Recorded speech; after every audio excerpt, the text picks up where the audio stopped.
رب العالمین کا فضل و احسان اور اسی کا کرم اور اسی کی دی ہوئی توفیق سے ماہ شعبان المعظم کے مبارک مہینے کا پہلا دن، پہلا جمعہ، مبارک لمحات میں ہم سب اللہ کے گھر کے مہمان بنے ہوئے ہیں۔ یہ ہمارے لیے بڑی سعادت کی بات ہے۔ ہر بندہ اپنے گھر کی دعوت پر اپنے چاہنے والے کو بلاتا ہے، اور جو بندہ جس سے جتنا قریبی تعلق رکھتا ہے، قرب ہوتا ہے اسے، وہ اتنی ہی جلدی اس کی دعوت پر اس کے گھر پہنچ جاتا ہے۔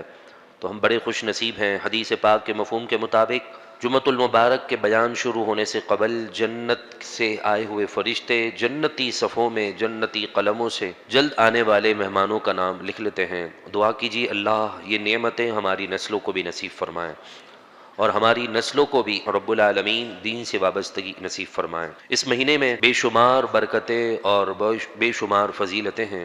سب سے پہلے 2 شعبان المعظم، یوں سمجھ لیجئے کہ اس مہینے کی جو برکتیں ہیں ان کا تعلق پہلی تاریخ سے شروع ہو جاتا ہے۔ سب سے پہلے امام اعظم ابو حنیفہ رحمۃ اللہ تعالی علیہ کا یوم بھی اسی مہینے کے اندر آتا ہے، اور ہم امام اعظم ابو حنیفہ رحمۃ اللہ تعالی علیہ کے قرآن اور حدیث سے نکالے ہوئے اصول کے مطابق اپنی زندگی بسر کرتے ہیں، اسی لیے ہم حنفی سنی مسلمان کہلائے جاتے ہیں۔ امام اعظم ابو حنیفہ رحمۃ اللہ تعالی علیہ سن 8 ہجری میں عراق کے شہر کوفہ میں پیدا ہوئے۔ آپ کا نام نعمان بن ثابت ہے، یعنی نعمان آپ کا نام اور آپ کے والد کا نام ثابت۔ آپ کی کنیت ابو حنیفہ ہے۔ آپ نے 4000 سے زائد علماء اور محدثین سے علم دین حاصل کیا۔ آپ رحمت اللہ تعالی علیہ نے صحابہ کرام علیہم رضوان میں سے ایک بڑی جماعت سے ملاقات کی، اس اعتبار سے آپ تابعین کی اول صف میں شامل ہیں۔ جن صحابہ کرام علیہم رضوان سے ملاقات ہوئی ان میں سے جو نام مشہور ہیں، سیدنا انس بن مالک رحمت اللہ تعالی علیہ سیر فہرست ہیں۔ آپ کا علمی مقام اور منصب بہت ہی اونچا، اور درجے کے اعتبار سے، فضیلت کے اعتبار سے اللہ نے آپ کو بڑی عظمت اور شان عطا فرمائی۔ اس بات سے اندازہ لگائیے کہ آپ کا علمی مقام یہ ہے کہ آپ کے شاگرد دنیا کے کونے کونے میں پھیلے ہوئے ہیں۔ جس قدر مشکل مسئلہ ہو، امام اعظم ابو حنیفہ بغیر کسی دشواری کے اللہ کے فضل و کرم اور اس کے حبیب کی نظر عنایت سے حل کر دیا کرتے تھے۔ بڑے بڑے علماء اور فقہا کسی مسئلے میں الجھ جاتے تو ان کا حل بھی امام اعظم فوراً تلاش کر کے انہیں دے دیا کرتے تھے۔ امام اعظم ابو حنیفہ رحمۃ اللہ تعالی علیہ کے عبادت اور ریاضت کا یہ عالم تھا کہ آپ قرآن مجید فرقان حمید کے ایسے پکے حافظ تھے کہ آپ رمضان المبارک میں 62 قرآن پاک ختم کیا کرتے تھے، اور ہر رات ایک قرآن پاک ختم کر لیتے تھے۔ کئی بے شمار رکعتیں نوافل کی آپ روزانہ کی بنیاد پر ادا کرتے تھے، اور اللہ نے آپ کو مالی اعتبار سے اس زمانے کے بڑے بڑے لوگوں میں ایسا مرتبہ دیا تھا کہ آپ بہترین سوٹ پہنتے تھے، اور بتاتے تھے اپنے اس عمل سے کہ دین کی راہ پر چلنے والا کبھی بھوکا نہیں سوتا، اللہ اس پر نعمتوں کی بارش ضرور فرماتا ہے۔ یہاں تک کہ امام اعظم حنیفہ رحمۃ اللہ تعالی علیہ کے شاگردوں کے شاگردوں میں امام شافعی رحمۃ اللہ تعالی علیہ کا نام آتا ہے، اور امام شافعی امام اعظم ابو حنیفہ رحمۃ اللہ علیہ کے بارے میں فرماتے ہیں کہ میں امام اعظم ابو حنیفہ سے برکت حاصل کرتا ہوں، جب کوئی دینی مسئلہ ہو یا کوئی حاجت پیش آتی ہے دنیاوی اعتبار سے بھی، تو میں 2 رکعت پڑھ کر ان کی قبر مبارک کے پاس آتا ہوں، اور ان کی قبر کے پاس آ کر اللہ سے دعا مانگتا ہوں، اللہ امام اعظم ابو حنیفہ نعمان بن ثابت کے صدقے سے میری اس حاجت میں میری غیبی مدد فرما دیتا ہے، یعنی میرا وہ کام آسان ہو جاتا ہے۔ لاکھوں جن کے شافعی، جن کا پیروی کرنے والے امام اعظم ابو حنیفہ کے شاگردوں میں ہیں، اندازہ لگائیے ان کا مقام اور مرتبہ کتنا ہوگا۔ امام اعظم ابو حنیفہ رحمۃ اللہ تعالی علیہ کا یوم وصال، یعنی آپ کا عرس کا جو یوم ہے وہ اسی مہینے میں ہے۔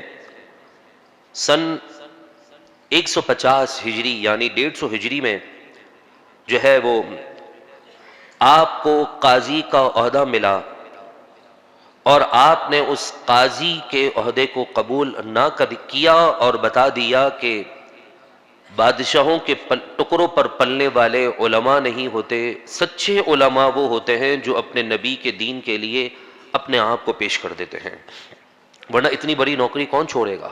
اندازہ لگائیے، آپ کے جنازے میں تقریباً 50,000 سے زائد لوگوں نے اس وقت شرکت کی جس وقت ساؤنڈ سسٹم بھی نہیں تھا، جس وقت سوشل میڈیا بھی نہیں تھا کہ ایک خبر دوسرے شہر میں دوسرے ملک میں فوراً پہنچ جاتی تھی۔ آپ کے جنازے میں 50,000 لوگوں نے شرکت کی۔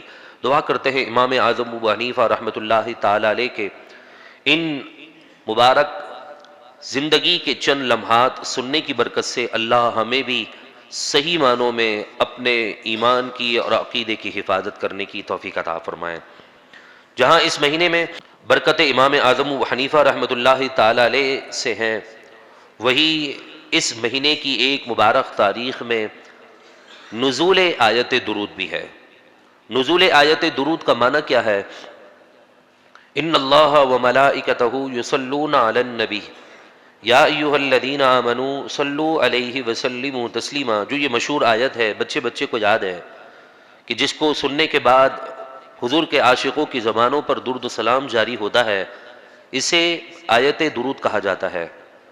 اور یہ بھی شعبان المعظم کے مہینے میں اللہ کے محبوب علیہ الصلاۃ والسلام پر ان آیتوں کا نزول ہوا وحی کے ذریعے سے، تبھی اس مہینے کی ایک تاریخ کو نسبت ان آیت کی برکت سے ہے۔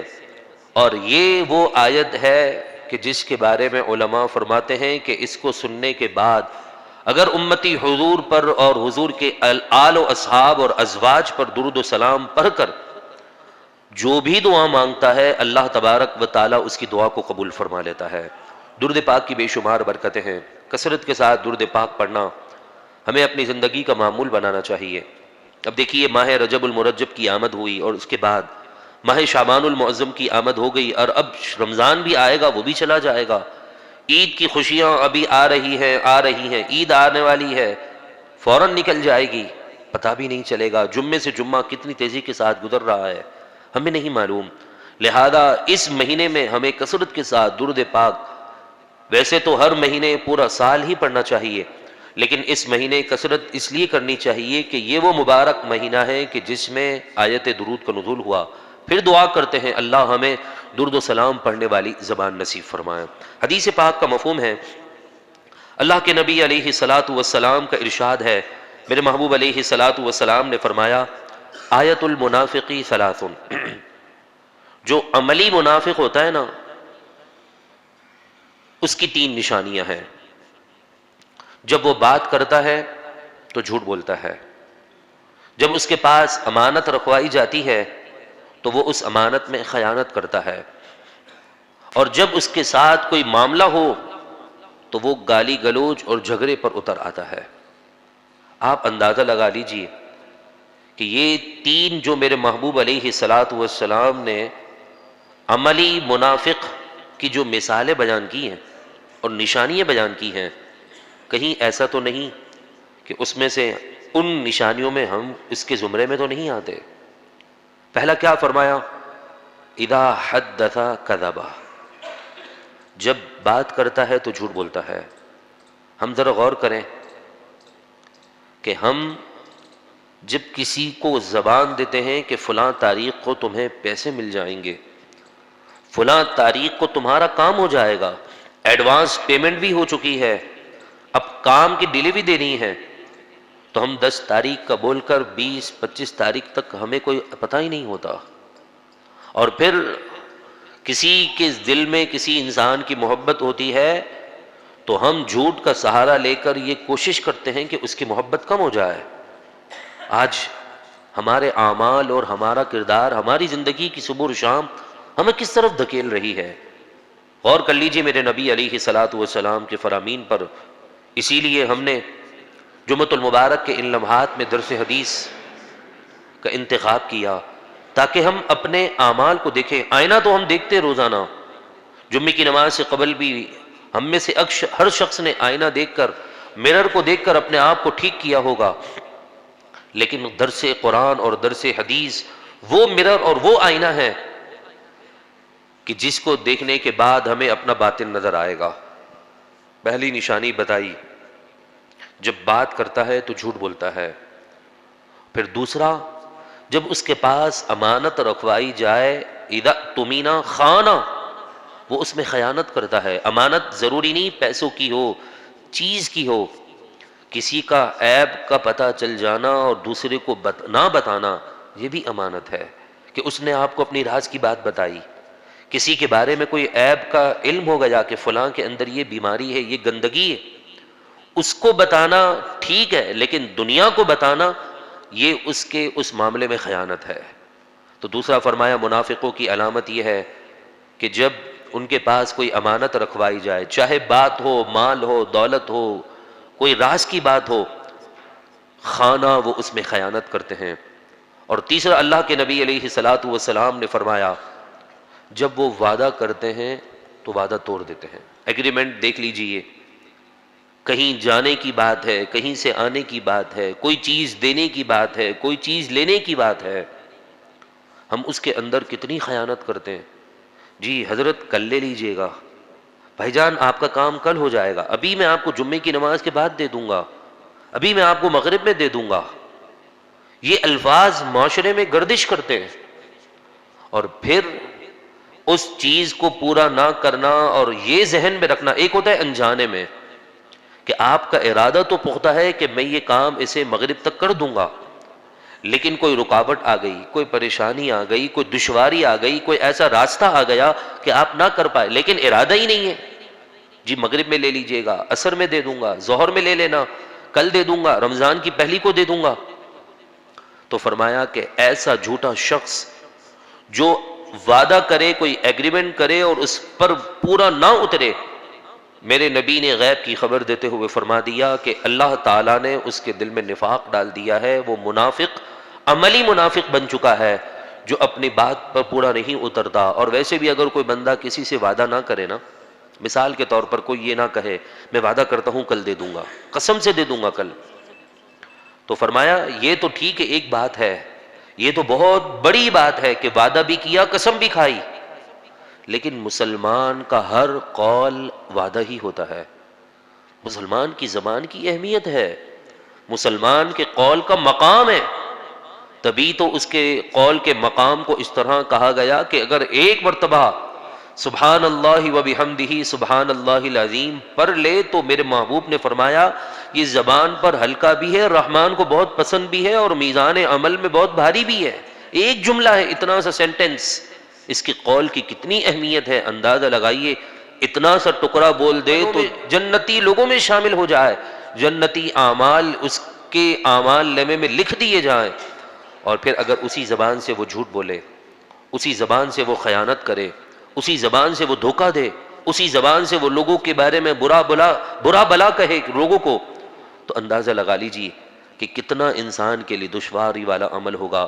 تو پھر سنتے ہیں یہ حدیث پاک، اللہ کے نبی نے فرمایا منافقوں کی 3 نشانی ہے، جب بات کرتا ہے تو جھوٹ بولتا ہے، جب امانت رکھوائی جائے تو اس میں خیانت کرتا ہے، اور جب وعدہ کر لے تو اس کی مخالفت کرتا ہے۔ اور ایک حدیث پاک میں 4 نشانیاں بتائی، چوتھی یہ بتائی جب اس سے کوئی معاملہ کرے تو وہ اس میں جھگڑا کرتا ہے۔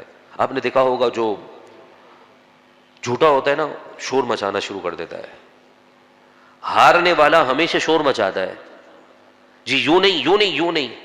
کبھی کبھی اس کا الٹ بھی ہو جاتا ہے کہ سچا انسان بھی اپنی آواز کو بلند کر دیتا ہے، لیکن اس کا یہ مطلب نہیں کہ وہ جھوٹا ہوگا، لیکن اکثر طور پر یہی ہوتا ہے، جو جھوٹا ہوتا ہے وہ واویلا زیادہ مچاتا ہے، اس کو بھی پکڑ کر کہتا ہے، اس کو بھی پکڑ کر کہتا ہے، وہ اپنے جھوٹ کو اتنا پھیلا دیتا ہے کہ وہ سچ لگنے لگتا ہے، اور سچ اس کے مقابلے میں اتنا دب جاتا ہے کہ سچا انسان سوچتا ہے کہ کہیں میں تو نہیں غلط ہوں۔ تو کیا فرمایا؟ چوتھی چیز، جب اس کے ساتھ کوئی معاملہ ہو تو وہ اس میں جو ہے وہ 2 نمبری کرتا ہے، یعنی اس معاملے کے اختتام پر جھگڑا شروع کر دیتا ہے۔ اللہ ہمیں منافقوں کے اعمال سے محفوظ فرمائے۔ ایک اور حدیث پاک سنتے ہیں، اللہ کے نبی علیہ الصلوۃ والسلام نے، میرے محبوب علیہ الصلوۃ والسلام نے ہمارے لیے کتنے پیارے فرمان اور ایسے اعمال اور ایسے مبارک فرمان دیے ہیں جن کے ذریعے سے ہم اپنی زندگی کو بدل سکتے ہیں۔ حضرت ابو ہریرہ رضی اللہ تعالی عنہ سے روایت ہے کہ اللہ کے نبی علیہ الصلوۃ والسلام نے فرمایا کہ حفت النار بالشہوات وحفت الجنۃ بالمکارمہ، مختصر سا فرمان اور اس کی گہرائی بڑی ہے۔ اللہ کے نبی علیہ الصلاۃ والسلام نے فرمایا کہ آگ کے راستے کو خواہشات نے گھیرا ہوا ہے، جہنم کے راستے کو نفسانی خواہشات نے گھیر کر رکھا ہے، جو بظاہر دکھنے میں بڑے لذیذ، ماڈرنیبل، فیشنیبل فیملیاں آپ کو نظر آئیں گی بے حیائی کے نام پر، فحاشی کے نام پر، یہ وہ راستہ ہے جو بے حیائی دکھنے میں بڑا خوبصورت ہوتا ہے کہ جی بڑی ماڈرن فیملی ہے، جی دور کے ساتھ قدم سے قدم ملا کر چلنے والی ہے، بیکورڈ سوچ نہیں ہے اس کی۔ لیکن یہ کتنے مبارک اور پیارے الفاظ ہیں جو سننے کے بعد انسان کو لگتا ہے کہ واقعی میں کوئی پڑھا لکھا آدمی ہے۔ لیکن میرے محبوب نے فرمایا کہ جہنم کے راستے کو خواہشات نے گھیر کر رکھا ہے، دھوکہ دہی۔ جو بندہ کاروبار میں جتنا فراڈی ہوتا ہے لوگ اس کو اتنا ہی کاروباری سمجھتے ہیں۔ سیدھے سچے انسان کو لوگ کہتے ہیں یار یہ تو زمانے کی بھاگ دوڑ نہیں سمجھتا، اسے تو کاروبار کرنا ہی نہیں آتا۔ آج کاروبار کا نام فراڈ ہو چکا ہے۔ جو بندہ جس کے کندھے کو جتنا دبا دے اور اونچا ہو جائے وہ یہ سمجھتے ہیں کہ جی یہ تو پکا بزنس مین ہے بھائی۔ ہاں جو بات کا پختہ ہو کہ جی میں آپ کے پاس 2 بجے آ جاؤں گا، 2 بجے پہنچ جائے تو کہتے ہیں یار یہ آدمی بالکل فارغ ہے، 2 بجے آ گیا میرے گھر پر۔ اور عموماً لوگ لیٹ بھی اس لیے کرتے ہیں کہ ہماری ویلیو برقرار رہے گی۔ دیکھیے یہ وہ باتیں ہیں جو اس حدیث کی تشریح میں بیان کی گئی ہیں کہ جہنم کے راستے کو خواہشات نے گھیر کر رکھا ہوا ہے، جھوٹ ہے، غیبت ہے، کسی کی غیبت کرنے میں کتنا مزہ آتا ہے، اس کی برائیاں اچھال رہے ہوتے ہیں۔ یہ وہ راستے ہیں جو انسان کو جہنم کی طرف لے کر جاتے ہیں۔ اور پھر اللہ کے نبی علیہ الصلاۃ والسلام نے مزید فرمایا کہ وحفت الجنت بالمکارہ، فرمایا میرے محبوب علیہ الصلاۃ والسلام نے کہ جنت کے راستے کو تکلیفوں نے گھیر کر رکھا ہوا ہے۔ ٹھنڈ کا موسم ہے، گیس بھی نہیں آ رہی ہے، ٹھنڈے پانی سے وضو کر کے نماز فجر میں پہلی صف میں آنا ہے، کتنا دشوار ہے، کتنا تکلیف دہ عمل ہے۔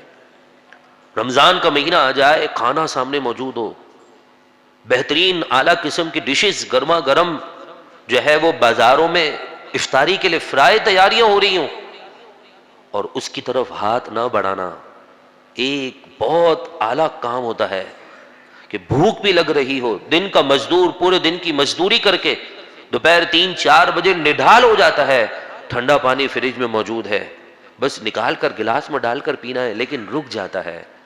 یہ دشواری کا راستہ ہے، لیکن جا کر دشواری کے راستے کی آخری جو منزل اور آخری اسٹاپ وہ اللہ کے نبی کے فرمان کے مطابق وہ جنت ہے۔ کہ اس دشواری کے راستے پر چلنے سے جو نعمت ملتی ہے اس نعمت کا نام جنت ہے، اور جنت کی نعمتیں ہیں۔ تو کیا فرمایا میرے محبوب علیہ الصلاۃ والسلام نے کہ فرمایا جنت کا راستہ آسان نہیں ہے۔ اگر جنت کا راستہ اتنا ہی آسان ہوتا، امام حسین رضی اللہ تعالی عنہ آپ مدینے کی زندگی کو چھوڑ کر کربلا میں جا کر اپنے بچوں کو نیزے پر نہیں اچھلواتے۔ دین کا اور شریعت کا اور جنت کا راستہ اتنا دشوار ہے، بظاہر دکھتا تو سیدھا ہے لیکن اس پہ کانٹے لگے ہوئے ہیں، اس میں دلدل ہے، اس میں گندگی ہے، اس سے اپنے دامن کو بچانا ہے۔ آپ کے گھر کی گلی ایک ہی ہو اور اختتام پر آپ کا گھر ہو، اس میں کانٹے بھی ہوں، پتھر بھی ہوں، پتھریلی زمین بھی ہو، گندا پانی بھی ہو، کیچڑ بھی ہو، دلدل بھی ہو، جانا بھی ضروری ہے آپ کو۔ مجھے بتائیے کس طرح اپنا دامن بچا بچا کر پھونک پھونک کر قدم رکھیں گے آپ؟ آپ کی منزل آپ کے گھر کا دروازہ ہے۔ مسلمان کی منزل اس کا گھر کا دروازہ نہیں، مسلمان کی منزل دولت حاصل کرنا نہیں، مسلمان کی منزل مال و دولت، راتوں رات امیر کبیر بڑا بزنس مین اور ہٹو بچوں کے سین کے ساتھ چلنا نہیں۔ مسلمان کی منزل کا مقصد اللہ کی رضا ہے۔ لیبلوکم ایکم احسن عملا، ہم نے تمہیں زندگی اس لیے دی ہے کہ ہم یہ دیکھنا چاہتے ہیں کہ کون اچھے اعمال کر کے ہماری رضا حاصل کرتا ہے۔ تو تبھی تو میرے امام میرے شیخ نے کیا بات فرمائی تھی، کہا نعمتوں کے راستے نعمتوں کا مل جانا دشواری کے راستے کے ذریعے سے حاصل ہوتا ہے۔ کہ اللہ کا انعام جو ہے نا وہ پریشانیوں کی سواری پر سوار ہو کر آتے ہیں۔ مجھے بتائیے، جنت کا راستہ بظاہر ہم تو سمجھے تھے کہ صرف 11ویں شریف پر 11 دیگیں دے دیں گے، 12ویں شریف میں 1 دیگ کر لیں گے، جی رمضان شریف میں 4 بندوں کو افطار کروا دیں گے، اور سحری میں 6 بندوں کی سحری کا اہتمام کر دیں گے، اور 15 شعبان کو ہم یہ کام کروا دیں گے، قبرستان چلے جائیں گے، صرف جنت اس میں مل جائے گی؟ نہ بابا نہ، یہ تو اتنا جنت اتنا آسان تو نہیں ہے۔ بحریہ میں ایک جا کر آپ پلاٹ لے کر دکھائیں میرے کو، جس میں آپ کی نوکری ہو 30 40 50 ہزار روپے کی، فراڈ بھی نہ کریں آپ۔ بحریہ بہت دور، ڈیفینس کو چھوڑیں، آپ اپنے علاقے میں 50 ہزار کی سیلری پر جو ہینڈ ٹو ہینڈ اماؤنٹ چلنے والا بندہ ہو، وہ 50 ہزار کماتا ہو، اس کے گھر کا خرچہ 45 ہزار ہو، چلے 5 ہزار بچا لیں، 10 سال میں بھی آپ پلاٹ نہیں لے سکتے اپنے علاقے کے اندر رہتے ہوئے بھی، ایک چھوٹا سا اپنا پرائیویٹ کہ جس میں آپ کی جاگیر ہو، آپ کی حکومت ہو، چھوٹا سا کمرہ نہیں لے سکتے اتنی چھوٹی آمدنی پر، اور جنت کے بڑے بڑے پلاٹ، بڑے بڑے محلات، بڑے بڑے بنگلے، آپ صرف 4 سجدے ادا کر کے لے لیں، یہ کیسے ممکن ہے؟ جنت کے راستے کو پانے کے لیے اپنی انا کو بھی ختم کرنا پڑتا ہے، جنت میں داخلے کے لیے اپنی زندگی کے ہر موڑ اور ہر وہ خوشی جو شریعت سے ٹکرا رہی ہو اس کو قربان کرنا پڑتا ہے، تب جا کر جنت کے راستے پر چلنا انسان کے لیے آسان ہوتا ہے۔ دعا کیجیے اللہ تبارک و تعالی ہم سب کو ان باتوں پر عمل کی توفیق عطا فرمائے۔ پھر حدیث پاک سنتے ہیں، حدیث پاک کا متن یعنی عربی سنتے ہیں۔ فرمایا قال رسول اللہ صلی اللہ علیہ وسلم حفت النار بالشہوات، جہنم کا راستہ نفسانی خواہشات نے گھیر کر رکھا ہوا ہے، وحفت الجنت بالمکارہ، اور جنت کے راستے کو تکلیف اور دشوار راستوں نے گھیر کر رکھا۔ جنتی اعمال پر استقامت نصیب فرمائیں، نمازوں کی پابندی نصیب فرمائیں، اپنے مسجدوں، اپنے ایمان، اپنے نظریات کی حفاظت کی سوچ اللہ ہم سب کو نصیب فرمائے۔ گفتگو کے دوران کوئی بات، کوئی جملہ جس سے توبہ لازم ہو، رب کائنات معاف فرمائے، میرا اور آپ کا حامی و ناصر ہو۔ وما علینا الا البلاغ المبین۔